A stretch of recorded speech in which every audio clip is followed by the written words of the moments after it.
নমস্কার, তোমাদের সকলের প্রিয় পাঠশালায় আরো একটি নতুন ক্লাসে তোমাদের সকলকে জানাই স্বাগত। আজকে আমি তোমাদের সাথে আলোচনা করব তৃতীয় শ্রেণীর দ্বিতীয় পর্যায়ক্রমিক মূল্যায়ন 2025-এর পরিবেশের কিছু গুরুত্বপূর্ণ প্রশ্নের উত্তর। আমি আগের দুটি ক্লাসেই তোমাদের বাংলা এবং গণিতে কিছু গুরুত্বপূর্ণ প্রশ্নের উত্তর সহ আলোচনা করে দিয়েছি। আজকে পরিবেশটি আলোচনা করিয়ে দেব। তোমরা সকলে দেখে নাও। পূর্ণমান 30 এবং সময় থাকবে 1 ঘন্টা।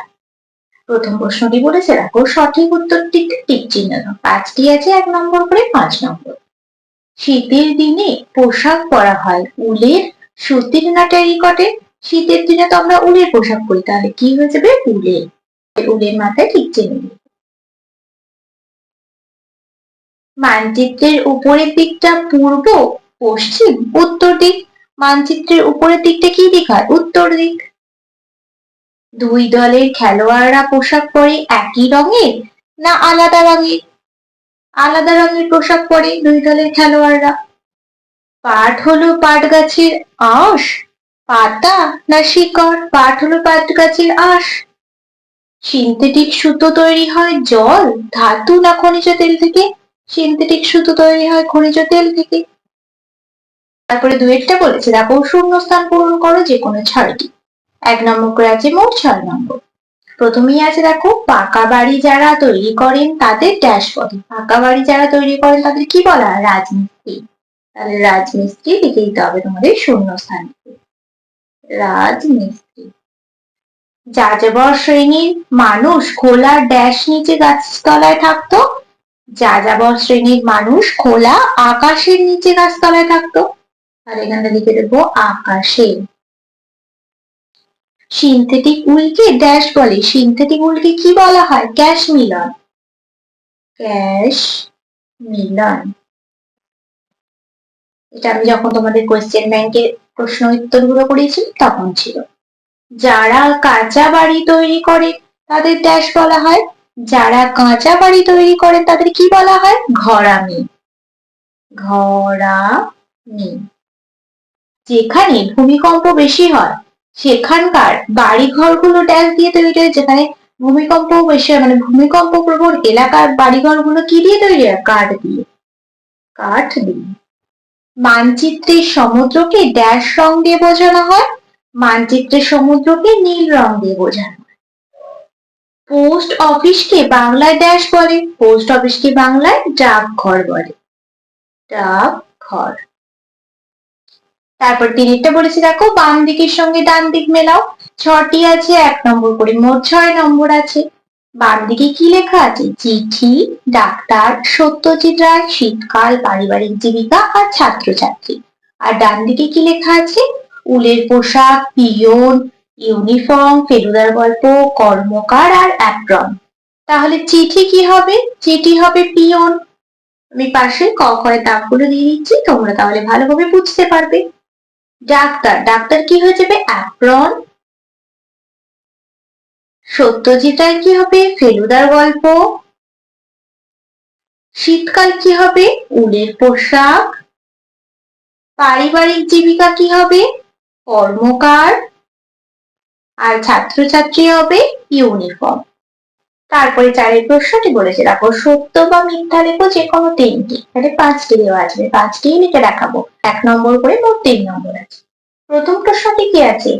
কয়লা খনি এলাকায় পাকা বাড়ি করা উচিত। এটা সত্য না মিথ্যা হবে? এটা হয়ে যাবে মিথ্যা।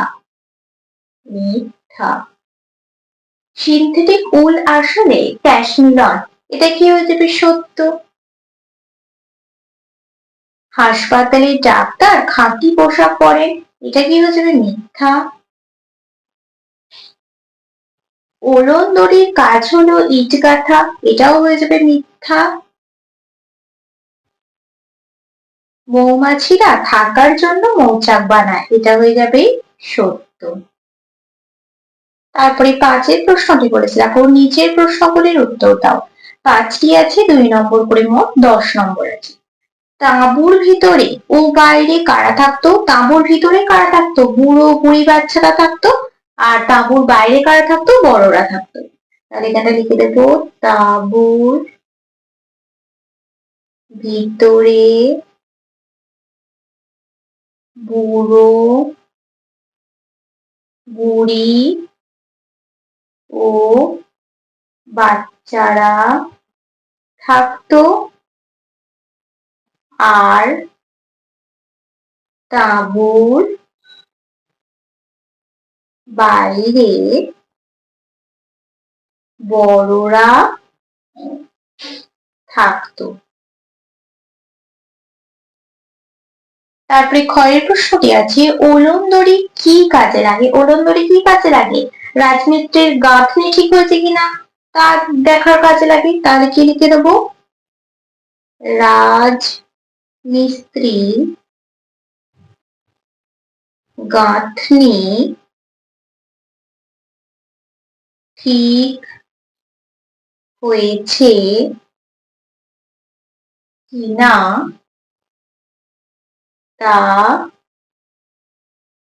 দেখতে ওলন্দরি কাজে লাগে। তারপরে গয়ের প্রশ্নটি বলেছি পারিবারিক জীবিকা কাকে বলে? দুটি উদাহরণ দাও। পারিবারিক জীবিকা কাকে বলে? বহুকাল ধরে, এটা তোমাদের আগেও আমি লিখে দিয়েছি, বহুকাল ধরে কিছু পরিবারের লোকেরা একই ধরনের কাজ করে চলেছে।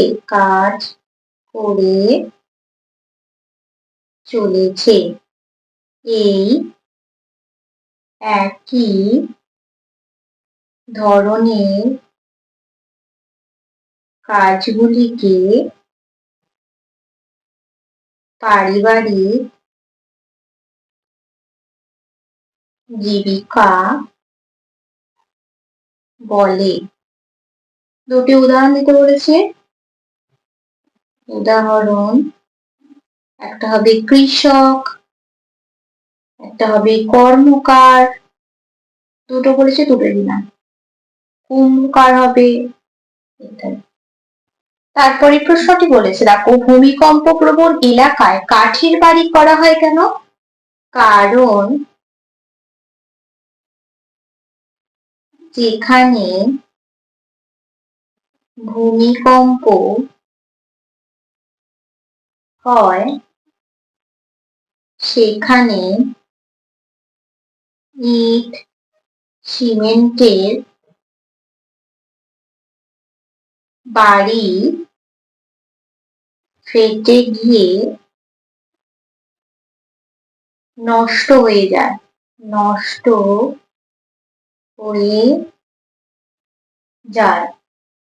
তাই সেখানে কাঠের বাড়ি করায় কিছুটা সুবিধা হয়।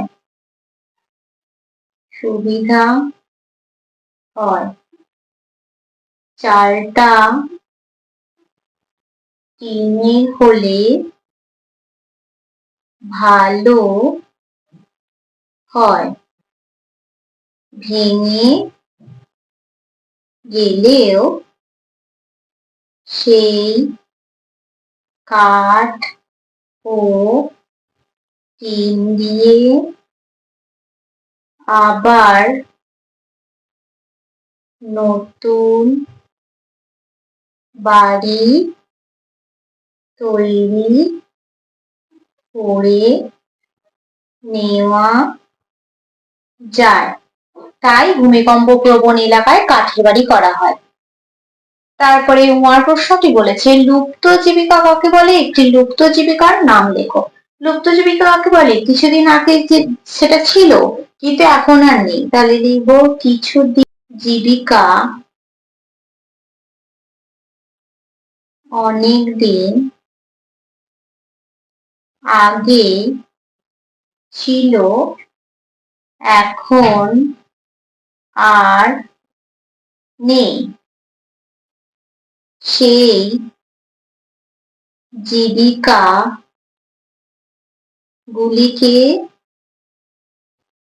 লুপ্ত জীবিকা বলে। একটি লুপ্ত জীবিকার নাম, একটি লুপ্ত জীবিকার নাম হলো পালকির